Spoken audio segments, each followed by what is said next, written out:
केंद्रीय सड़क परिवहन मंत्री नितिन गडकरी द्वारा माउंट आबू गुलाबगंज सड़क परियोजना को 205 करोड़ रुपए की स्वीकृति मिलने के बाद पहली बार सिरोही जालोर सांसद लुम्बाराम चौधरी माउंट आबू पहुंचे। उन्होंने मौके पर पहुंचकर वर्षों से लंबित पड़ी इस कच्ची सड़क का निरीक्षण किया और संबंधित अधिकारियों को जल्द काम शुरू करने के निर्देश दिए। सांसद लुम्बाराम चौधरी की मांग पर करीब 5 दशकों से लंबित माउंट आबू गुलाबगंज सिरोही सड़क परियोजना को आखिरकार केंद्र सरकार ने मंजूरी दे दी है। प्रधानमंत्री नरेंद्र मोदी के निर्देश पर केंद्रीय मंत्री नितिन गडकरी ने इस योजना के लिए 205 करोड़ रुपए स्वीकृत किए हैं। माउंट आबू पहुंचकर सांसद चौधरी ने प्रशासन व वन विभाग के अधिकारियों के साथ पहुंचकर निरीक्षण किया और कहा कि सड़क निर्माण कार्य को शीघ्र प्रारंभ किया जाए। उन्होंने यह भी जानकारी दी कि अनादरा से माउंट आबू तक 33 kV लाइन की समस्या का समाधान भी कर दिया गया है। इसके लिए वन विभाग को मुआवजे के रूप में 95 लाख रुपए की राशि भी स्वीकृत की गई है। सांसद ने यह भी बताया कि माउंट आबू की सालगांव परियोजना को भी शीघ्र शुरू किया जाएगा, जिससे क्षेत्र में बिजली, पानी और सड़क जैसी मूलभूत सुविधाओं को बेहतर किया जा सकेगा।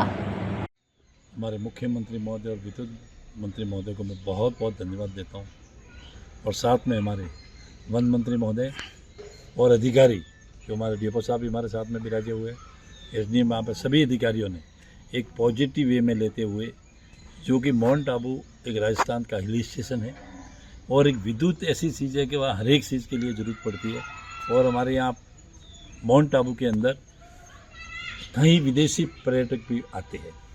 ऐसी स्थिति में यहाँ विद्युत की बहुत ज़रूरी थी और विद्युत के लिए अभी जो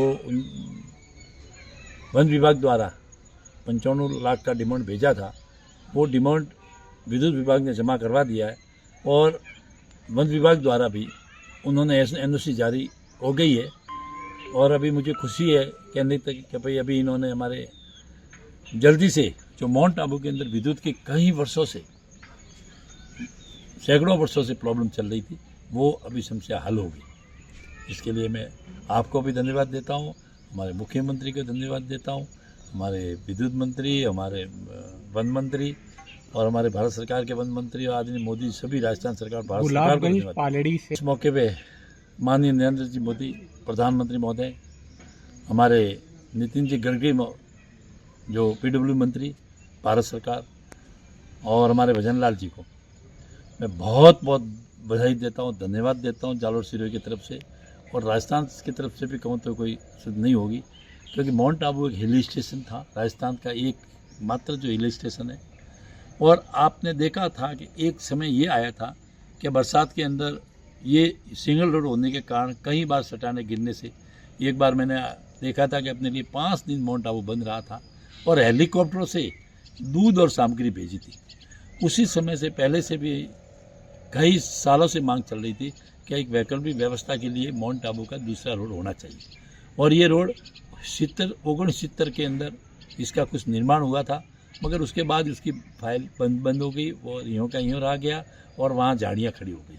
मगर अभी हमारे माननीय प्रधानमंत्री नरेंद्र जी मोदी और हमारे नितिन जी गडकरी साहब का मैं धन्यवाद देता हूँ कि जिन्होंने इतना बड़ा एस्टीमेट दे करके जो 205 करोड़ रुपए जो स्वीकृत की है, उसके लिए मैं पूरी माउंट आबू और जालोर सिरोही की जनता की तरफ से मैं बहुत बहुत धन्यवाद देता हूँ। आपके जालोर और सिरोही दोनों क्षेत्रों में हवाई पट्टी की मांग पुरजोर तरीके से उठाई जा रही है और 75 साल के अंदर हमारा सिरोही हम रेलवे से वंचित थे। मैं इस मौके पे माननीय प्रधानमंत्री नरेंद्र जी मोदी और रेल मंत्री अश्विनी वैष्णव और रेल राज्य मंत्री को मैं बहुत बहुत धन्यवाद देता हूँ कि हमने मांग उठाई कि हमारा सिरोही जिला आकांक्षी जिला है और जब तक रेलवे से सिरोही जिला नहीं जुड़ेगा तब तक उसका विकास नहीं होगा और इस रेल से के लिए हमने प्रस्ताव भेजा और मेरे खुशी की बात यह है कि जालोर और सिरोही दोनों एक ही रेलवे जो 75 किलोमीटर की दूरी है और दोनों उसी के अंदर रेल से जुड़ रहे हैं।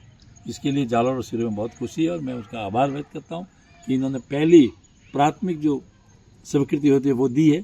हम जरूर यहाँ से सर्वे करके उसको आगे बढ़ाएंगे।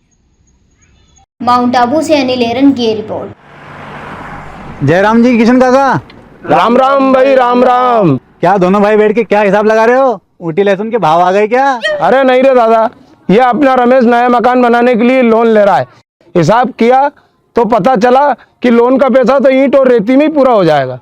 और अभी तो सीमेंट लानी है, सलिया लाना है और तो और ठेकेदार को भी पैसे देने हैं। मेरे तो कुछ समझ में ही नहीं आ रहा कि कैसे बनेगा मेरा नया मकान। अरे किशन काका, कहाँ इन रेत सीमेंट और लाल ईंटों के चक्कर में पड़ रहे हो। मेरी बात मानो तो अपने घर को बाबजी एएसी ब्लॉक से बनवाओ। इसमें ना सीमेंट और रेत की जरूरत होती है, ना ही तराई करने की झंझट। और लाल ईंटों के मुकाबले आपका मकान काफी तेजी से बनकर तैयार हो जाएगा। इससे आपके पैसे तो बचेंगे ही, साथ ही मजबूती ऐसी कि सालों साल देखने की जरूरत नहीं। और इससे आप अपना मकान ही नहीं, कुएं और खेत की बाउंड्री वॉल भी बनवा सकते हो, जिससे रोजड़ों की समस्या भी खत्म हो जाएगी। वाह भाई, ये तो कमाल की चीज है। फिर तो मैं अपना घर बाबजी ब्लॉक से ही बनवाऊंगा। और मैं अपने खेत की बाउंड्री वाल। ज्यादा जानकारी के लिए स्क्रीन पर दिए गए नंबर पर अभी कॉल करें। बाबजी एएसी ब्लॉक्स, स्टील से मजबूती।